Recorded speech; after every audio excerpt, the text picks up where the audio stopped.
Howdy folks, Jambareeqi here, and welcome to another episode of Jambareeqi Orange, the show where I let my patrons decide what I review. The options for this month's episode included It, First Blood, Too Fast, Too Furious, Bigfoot, the Banana Splits movie, and Batman Hush.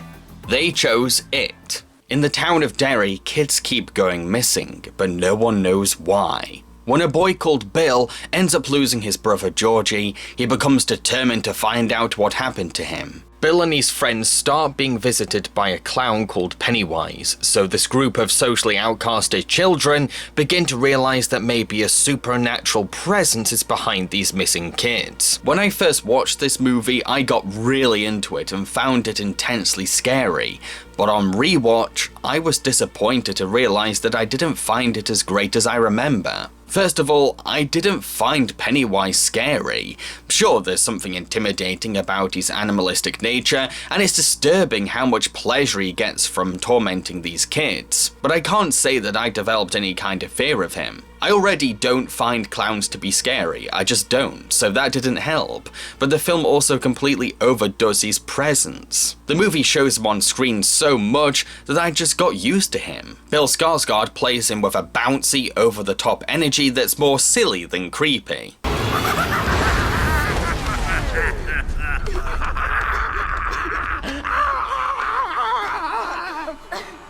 I'm not afraid of you.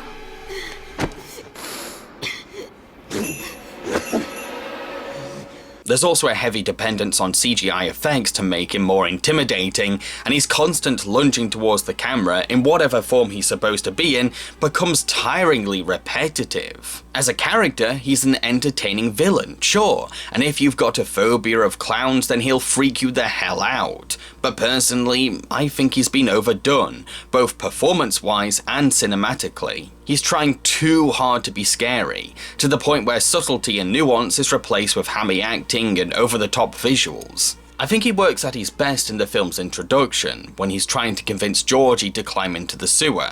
He gets really into playing the whimsical clown act, but you can also tell that he's growing impatient. Popcorn? Popcorn? Is that your favorite? Uh-huh. Mine too. Because they pop. Pop, pop, pop, pop.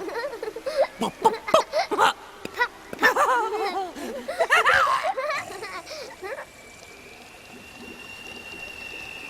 This is where I can see the most potential for him in terms of horror, but the film doesn't keep that same kind of energy for the rest of the film. I also thought that the movie was way too reliant on noisy sound effects and loud bangs to frighten the audience. I kept thinking, you know what, a lot of these scenes would be much scarier if they were quieter and let the atmosphere sink in. Do you think this will help me, Daddy?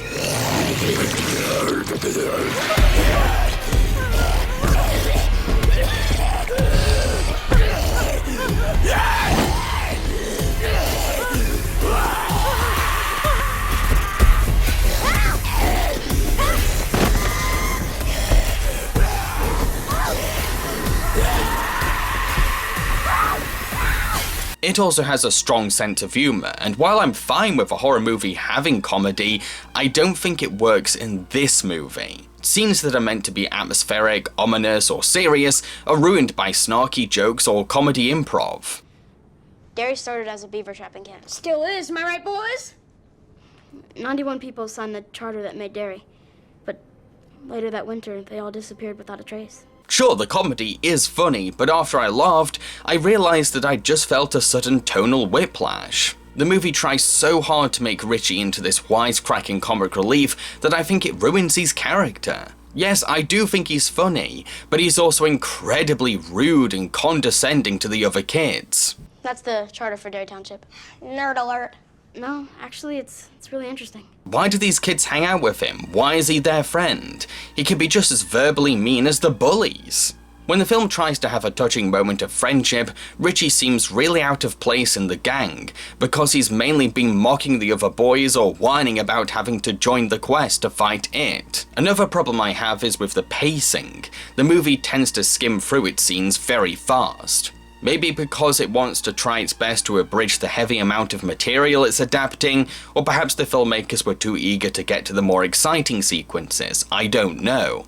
But it comes at the cost of the character development. The pacing is snappy and straight to the point, but chances to build characters are skipped over or cut out entirely, resulting in a difficulty to connect with most of them.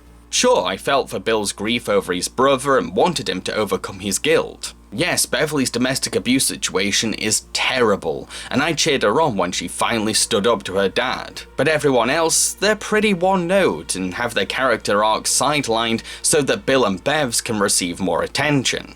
I wanted to get to know these characters, but most of them are drained of potential development, get way less screen time than the others, or end up being portrayed as rather unlikable. It doesn't help that the film features generic teenage bullies, who are all mean for the sake of being mean. Sure, Sam has a cruel father who mocks him, but when every adult is a dickhead in this town, having a crappy dad doesn't really make for a remarkable bully backstory. A little expanding could have helped, like maybe show Sam's relationship with his mother before she left, or perhaps give us some insight into Sam's father's practices as a cop. Just something that adds a bit more unique substance to Sam's motivations. Now, while I did find this rewatch to be disappointing, as I noticed far more problems this time, I wouldn't say that this film is completely devoid of quality. The movie's biggest strength, in my opinion, is the child acting. These kids are all phenomenally talented. You're scared, and we all are, but take it back.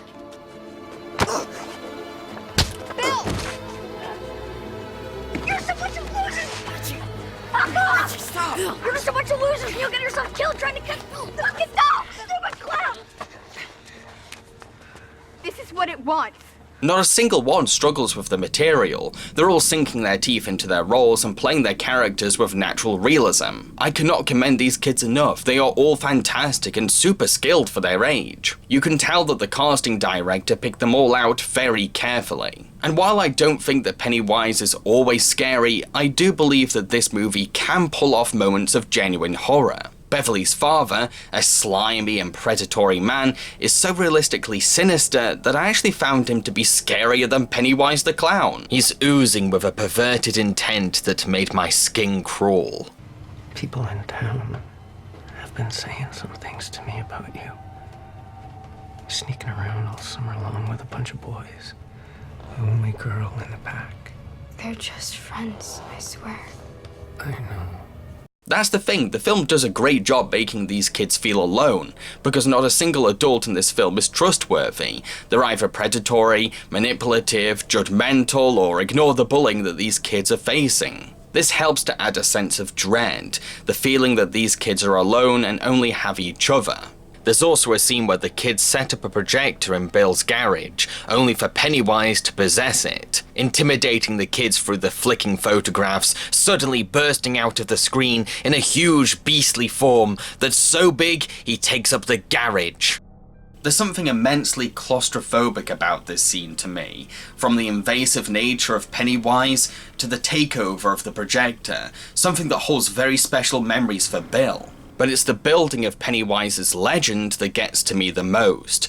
Ben's intense research really helps to paint a disturbing scope of the monster's history. And when the film torments Ben in a library, haunting him with images and ghosts of a terrible Easter fire, that's the hardest part for me to sit through. To conclude, sadly, I don't think that it is as amazing as I remember it being when I first watched it. It suffers from a lot of problems that many horror movies have nowadays. Plus, the rushed pacing, out-of-place humour, and loud noises waste a lot of potential for character and atmosphere building. I do think it's an entertaining film, just an incredibly flawed one. It can hit the mark sometimes, just not always. Overall, it just comes across as a lost opportunity. So, what am I going to be reviewing in the next episode of Jambareeqi Orange? Well, that's entirely up to my patrons. The options for next month's episode include The Addams Family, Batman the Killing Joke, Zombieland, Vampire Hunter D, Frankenweenie, and Alvin and the Chipmunks Meet the Wolfman. Pretty awesome selection, am I right? Now, don't forget that you have to be a patron in order to access this poll. What is a patron? Don't worry, I'll explain. This is my Patreon. It's a site for my fans to make monthly donations to me. Those who donate are called patrons. The money I receive goes towards funding my videos and serves as a supportive income for me. Patrons can donate as much as they want each month and stop donating any time. All donations are greatly appreciated, and in return for their patronage, patrons are given exciting rewards, depending on how much they donate, including their names credited in my main show, access to exclusive videos, and the chance to decide a review on my channel. I'm very excited to find out what my patrons want me to review next. Cheerio, folks.